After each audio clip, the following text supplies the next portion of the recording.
There's been more millionaires in this country made in real estate investing than anything else, period.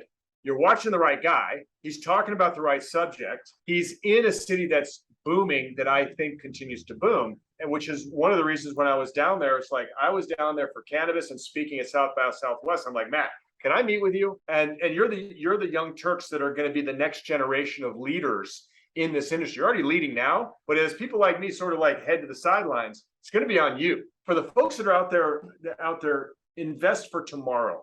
Take care of the future you. Tighten your belt a bit. Focus in on mailbox money in the future.